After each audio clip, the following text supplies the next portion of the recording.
Hey YouTube, Rich McCall Serpents. How's it going? So a couple years ago I did a video on how I set up eggs for incubation. And the video's kind of old now and it, quite frankly, was not very well done in the first place. So I figured I'd try to reshoot it, maybe do a better job on it, to show you how I set up eggs for incubation. Alright YouTube, let's go.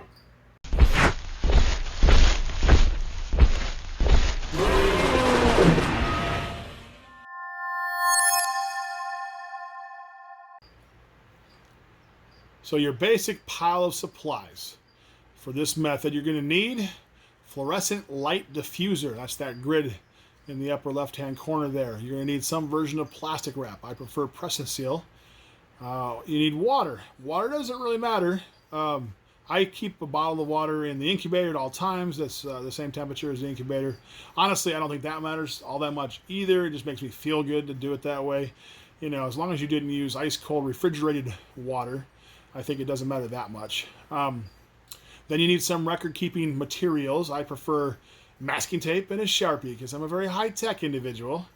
And then you need a tub, of course. And the tub that I use is a Sterilite 6-quart shoebox size. And you can buy that tub pretty much at any Costco or Target or Home Depot.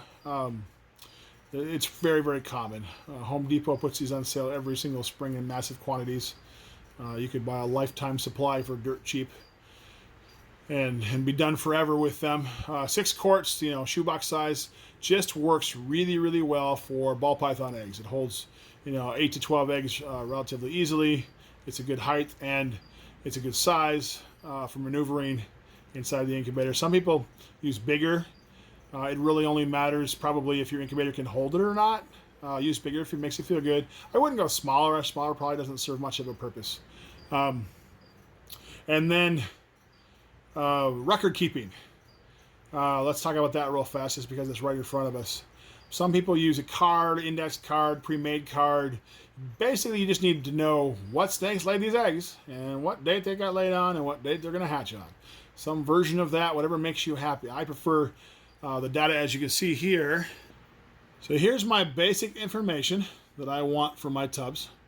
We're dealing with a banana clown male and a het clown female.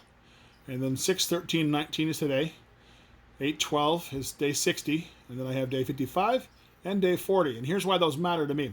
Day 60 is the day that I usually get first slits on eggs in my incubator. In my particular setup, day 60 through 62 are my common hatch dates. Sometimes I'll get a day 59, some days I'll get a day 63, but generally day 60, 61 is when I first see all the slits.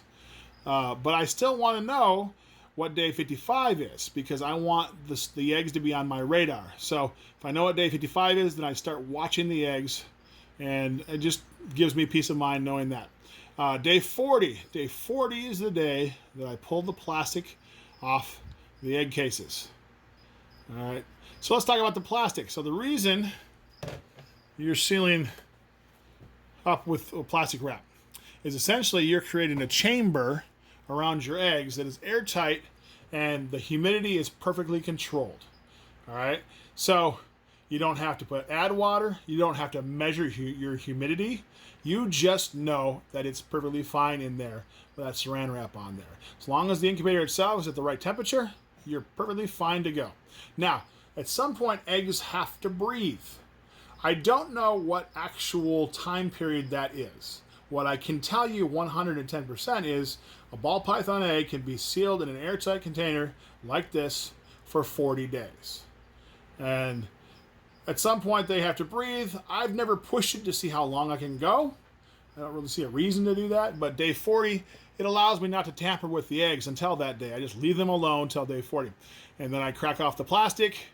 I usually have it set up so I can just reach in and peel it off the sides and put the lid back on.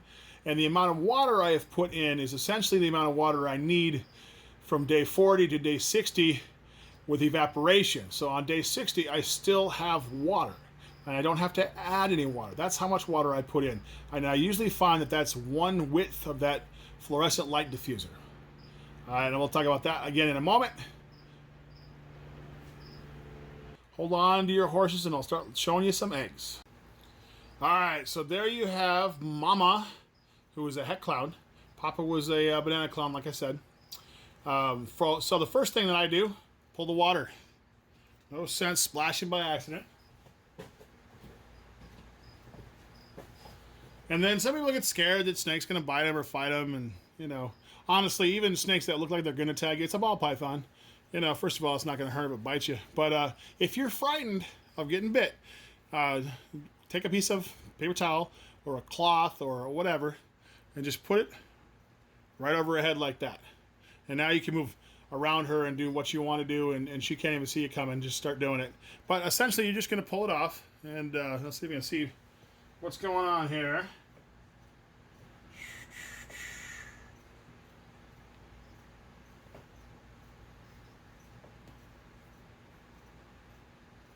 All right, nice set of eggs.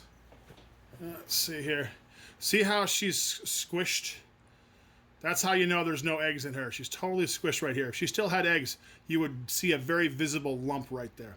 So I'm going to take her in, and just so you know, she's going right into a already clean tub with fresh water, fresh setup completely. She won't go back into this tub in the first place. So she's going to disappear right now, but just so you know, that's what's happening with her, all right? There she is in her clean tub. I do this normally anyways. I use pre-cleaned tubs with new substrate to change snakes out. And, you know, people will talk about how it leaves smell inside the tub when the female lays eggs and so on. So doing it this way, it's already clean. Just put her in and go. So I'm going to go ahead and put her up. She happens to be from a slot right there. Now, I will come back and weigh her when I'm done with all the rest of this. Because I like to know what their weight is. You know, I like to write down how many eggs. So let's see, we got 4, 5, 6, 7. We got 8 eggs. And nice big fat ones. All right, so this is the light I use. It's just an LED light from Home Depot. They sell them in bulk, cheap. Any light will really do. So I can see veins.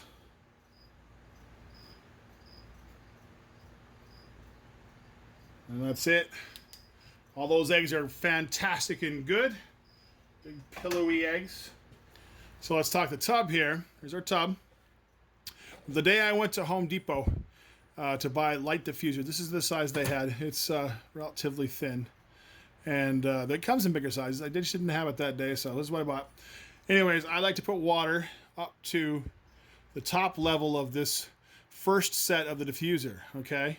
And that'll be totally covered in water, but just at the very top. And that's the perfect level, like I said, to last from day 40 to day 60. Put the second level on, that gives you a level of separation for the eggs between the water and the eggs. And that's why I use 2. Again, if I had thicker, I would have gone with thicker, but it just wasn't available. All right.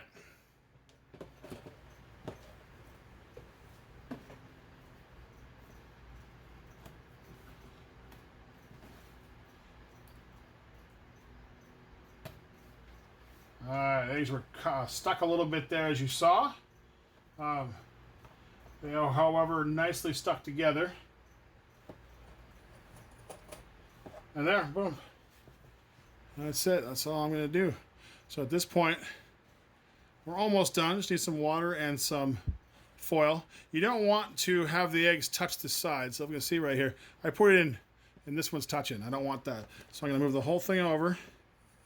Now, this came out in one nice, fantastic piece. So one of the things that I like to do is when I see a snake laying eggs, I leave it alone for hours. I give it a full 8 hours to do its thing, and I come back, because if you get to the eggs right after she's laid them, they won't be stuck together. Some of you actually might like that, therefore you don't have to separate them. I like them stuck together, okay? They just stay, they don't roll, they just stay like this. You don't have to do anything else with them, so I like that. And typically, if you wait for the snake to give it a couple hours to gather them up and the eggs get stuck together, you don't have to worry about it. Sometimes you do have to just pull them apart. And pulling them apart is pretty easy. Don't overthink pulling them apart. All it really takes is a gentle, firm pressure, and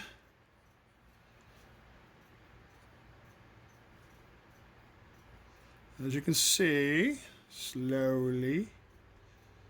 You know, I've seen people say they use floss or wire, but really you just have to do what I'm doing and gently separate them.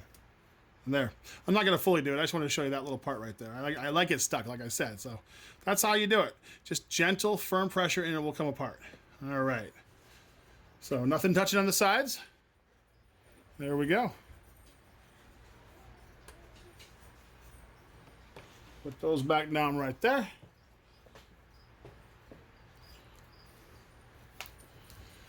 Now let's talk water. So you notice this is half empty already. That's because I've already used this for one other set of eggs. I find that a half bottle of this is enough for one set of eggs. So what's that, 17-ounce bottle? So, you know, 8 ounces is what you really need, 8.5 ounces. 500 mils. For you guys in Canada, that's 500 mils. All right. And honestly, I just gently pour it in. I don't want it to splash.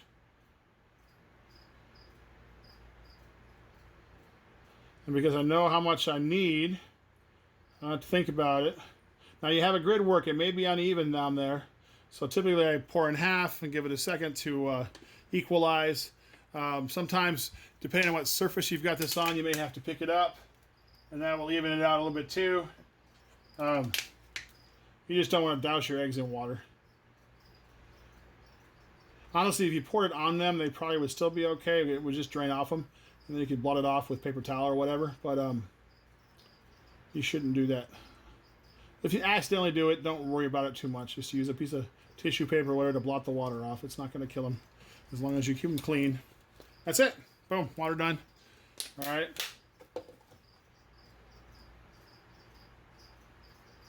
And